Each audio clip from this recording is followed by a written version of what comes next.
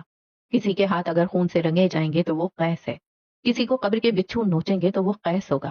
اپنے خاندان کو جو چاہیے میں گدھ کی طرح لا کر دوں گا، نوچ کر، جھپٹ کر۔ لیکن میں، اس نے سینے پہ انگلی سے دستک دی، میں اپنے خاندان کے کسی فرد کو ابلیس نہیں بننے دوں گا۔ لوڈڈ گن سے ریت پہ ایک فائر کیا، لوہے کا ذرہ چنگاری چھوڑ کر ریت میں دب گیا۔ قیس نے ایک بار پھر گن لوڈ کی۔ مہدی نے اس کا ہاتھ پکڑ لیا، جھکی ہوئی گردن اٹھائی، گیلی آنکھوں سے اس کا چہرہ دیکھا، آنکھیں رنجیدہ تھیں۔ میں کچھ نہیں چاہتا اب، میں بس قبول کر چکا ہوں۔ اب میں اسے نہیں دیکھوں گا، نہیں سنوں گا، اس کی پکار پر اب کبھی گوادر کے ساحل نہیں آؤں گا۔ میں قبول کر چکا قیس، میں قبول کر چکا۔ وہ بے بسی سے بولا تھا، مجھے بس یہاں سے جانا ہے، پلیز میرے ساتھ چلو، کچھ وقت کے لیے اپنی نفرت چھوڑ دو، مجھے تمہاری ضرورت ہے، تم میرا خاندان ہو، میرے بھائی ہو، مجھے یہاں سے لے جاؤ، میں نے یہاں آ کر غلط کیا۔ ضبط سے سرخ ہوتی آنکھیں، بھاری آواز، اس کے بس میں نہیں تھا کہ چیخ چیخ کر رو پڑتا۔ قیس نے پستول کو اپنے کوٹ کی جیب میں ڈالا، بے تاثر چہرے سے مہدی کو دیکھا۔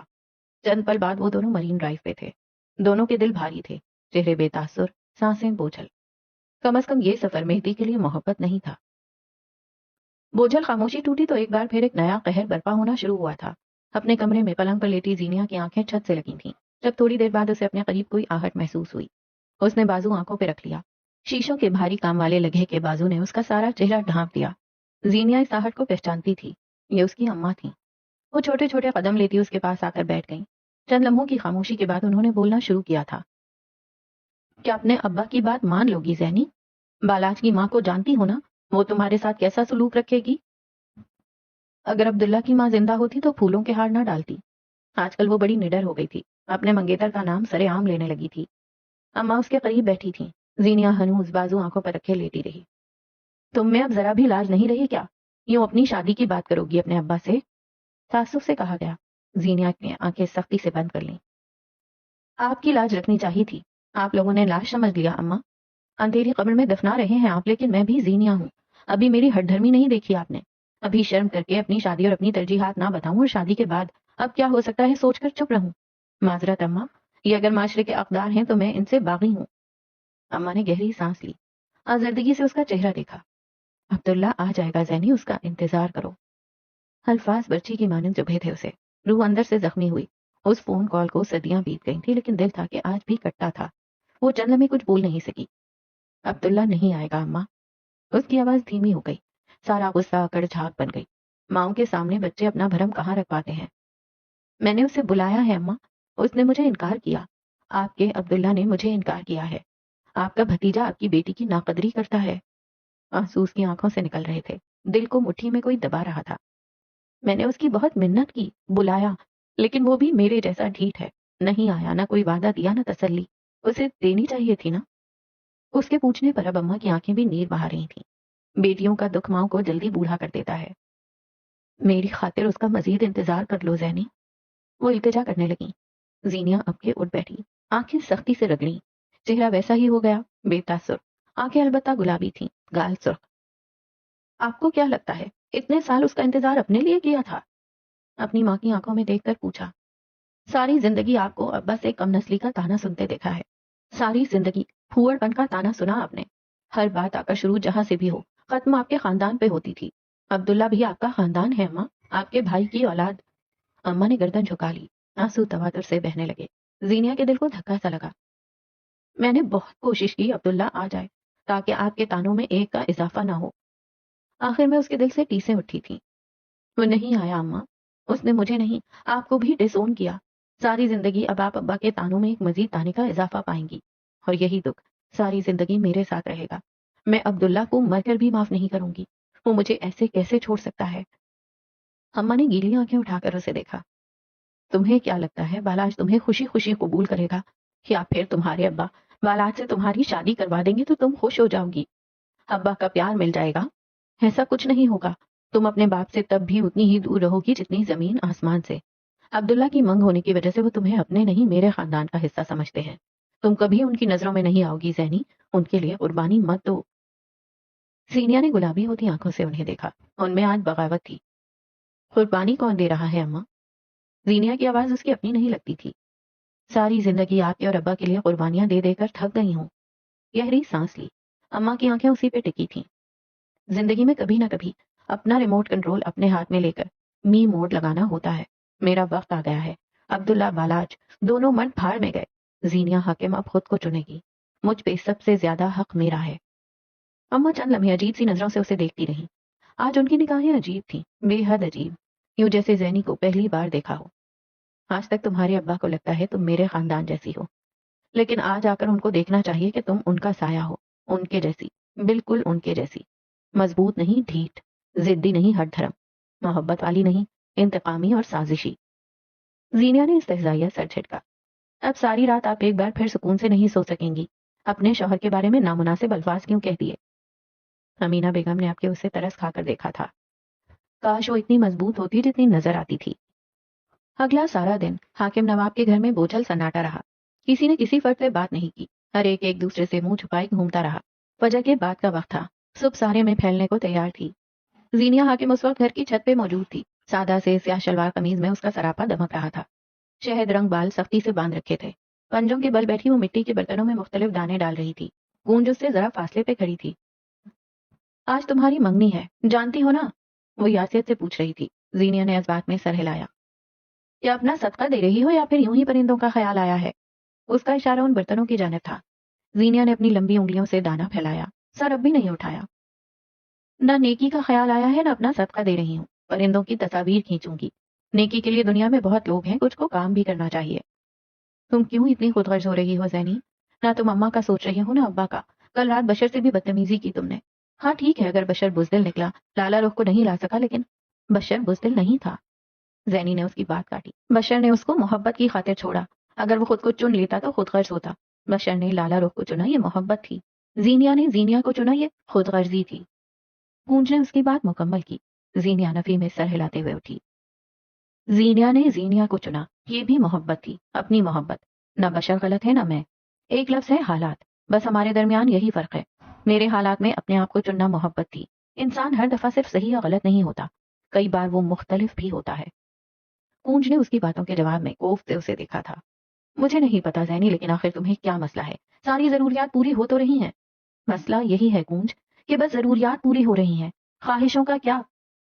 نیلگوں اندھیرا چھٹ رہا تھا. ہلکی ہلکی روشنی پھیل رہی تھی. ساری زندگی یہاں نہیں گزارنا چاہتی میں. مجھے سونا چاہیے, مہنگے جوتے کپڑے چاہیے, مجھے ڈھیر ساری دولت چاہیے. میں چاہتی ہوں میرا نام ہو, لوگ دیکھیں, مجھے سنیں. کیا یہ مانگنا زیادہ ہے؟ کیا میں کسی سے کچھ چھین رہی ہوں؟ مجھے ساری دنیا سے بس تھوڑا بہت اپنے لیے چاہیے. گونج اسے تعصب سے دیکھتی رہی. سیاہ آنکھوں میں تنفر تھا. تم لالچی ہوتی جا رہی ہو. پیسہ, شہرت, سونا, اس کے علاوہ بھی دنیا ہے, یہ سب ضروری تو نہیں. ان کے پیچھے جانا لالچ ہے. زینیا نے گہری سانس لی. اپنے سامنے کھڑی اپنی بہن کو دیکھا. کچھ بھی لالچ نہیں ہے گونج, سب خواہشات ہیں. ہم سب کو خواہش رکھنے کا حق ہے. اللہ نے ہمیں غریب پیدا کیا, لیکن اس نے یہ نہیں کہا کہ اب تم اس غربت سے مت نکلنا, ساری زندگی یوں ہی سڑو. اس نے ہاتھ پیر دیے, عقل و شعور دیا. اب یہ ہم پہ ہے کہ ہم اسے کس طرح استعمال کرتے ہیں. وہ 2 قدم آگے آئی, عین گونج کے سامنے. خواہشات کبھی بری نہیں ہوتی. ان کے حصول کے لیے اپنایا جانے والا راستہ اچھا یا برا ہوتا ہے. گونج اب بھی نیم رضامند تھی. تذبذب سے لب کاٹتے ہوئے وہ چند لمحے اسے دیکھتی رہی, پھر یکدم دماغ میں کوئی جھماکا ہوا. ڈراموں اور فلموں میں تو ہمیشہ یہی دکھایا جاتا ہے. جس بھی لڑکی کو پیسے اور امارات کی خواہش ہو, وہ ہمیشہ ذلیل ہوتی ہے, لالچی اور خود غرض ہوتی ہے. آخر میں ان کا انجام ہمیشہ برا ہی ہوتا ہے. لو جی, ان کی اپنی دلیلیں تھیں. زینیا نے افسوس سے اسے دیکھا. یہی تو المیہ ہے. ڈرامے اور فلموں میں پیسے اور امارات کی خواہش رکھنے والی لڑکی کو ہمیشہ برا دکھایا جاتا ہے, اور اگر مرد یہ خواہش رکھے تو وہ جسٹیفائڈ. گونج غور سے اس کو بولتے ہوئے سنتی رہی. پیسہ, دولت, ہیرے جواہرات, ان کی خواہش بری نہیں ہے, لیکن اس کا مطلب یہ بھی نہیں کہ حرام کمانے لگ جاؤ. اس کا مطلب یہ بھی نہیں کہ کسی مرد کو پھانس لو, کسی کے حق پہ ڈاکہ مارو. اگر کوئی لڑکی اپنے دم پر, اپنی محنت پہ, بغیر کسی امیر مرد کو پھانسے, اگر کوئی لڑکی پیسے سے محبت کرتی ہے تو اسے حق ہے. اگر اسے اپنے لیے ہیرے جواہرات چاہیے, لیکن اس کے لیے وہ کوئی غلط راہ کا اختیار نہیں کرتی, تو یہ اس کا حق ہے. اب کے گونج کو اس کی باتیں سمجھ آنے لگی تھیں. تاثرات نارمل ہونے لگے. کیا تم بالاج کے ساتھ خوش رہ سکو گی؟ تمہیں نہیں لگتا تم دونوں مس میچ ہو؟ زینیا نے سرد سانس باہر خارج کی اور واپس اپنے برتنوں تک آئی. میں ماضی کو یہیں دفن کر کے جا رہی ہوں, ہمیشہ کے لیے. میں اپنی پوری کوشش کروں گی بالاج میرے ساتھ اور میں اس کے ساتھ خوش رہوں. عبداللہ کے بعد مجھے شادی نہیں کرنی, سمجھوتا کرنا ہے. اس کے لیے بالاج سے بہتر کون ہوگا؟ اس نے دونوں برتن اٹھا کر دیوار پہ رکھے. تم مجھ سے شادی کیوں کر رہی ہو؟ کوئی ایک وجہ؟ میرا مستقبل بن جائے گا. وہ مجھے یہاں سے نکال لے جائے گا. وہ اس خاندان کا سب سے مختلف مرد ہے. کنویں کا مینڈک نہیں بننا چاہتا. اسے اپنے کنویں سے باہر آنا ہے. میں لا سکتی ہوں. مجھے اونچائیوں پہ جانا ہے. وہ میری سیڑھی بنے گا. اسی لمحے زینیا کو اپنے عقب سے ایک بھاری مردانہ آواز آئی. وہ ٹھٹکی تھی. مجھے نہیں پتا شادی کیوں کی جاتی ہے، لیکن اتنا جانتا ہوں کہ محبت، امارات یا پھر کسی بھی قسم کے ذاتی مفاد کی خاطر نہیں کی جاتی. بشر سنجیدہ تھا. زینیا نے دیوار سے ٹیک لگا لی. سورج کی ہلکی روشنی اس کے چہرے پہ پڑ رہی تھی. سمجھوتے؟ وہ تو ذاتی مفاد کی بنا پہ کر سکتے ہیں نا. سمجھوتے زیادہ دیر نہیں چلتے. میں ڈھیٹ ہوں، چلا لوں گی. بات ہوا میں اڑا دی گئی. بشر نے گہری سانس لی. اپنی دونوں بہنوں کو دیکھا. اگر تم دونوں اس شادی کی خوشی بھرے غم سے نکل آؤ تو نیچے آ جانا. نان چنے لایا ہوں. اس کی بات پہ کونج کی بھوک چمک اٹھی. کون سی بہن، کون سی شادی؟ وہ فوراً نیچے کی طرف بھاگی تھی. زینیا ویسی ہی کھڑی رہی. بشر نے اسے دیکھا. وہ بھی اسے ہی دیکھ رہی تھی.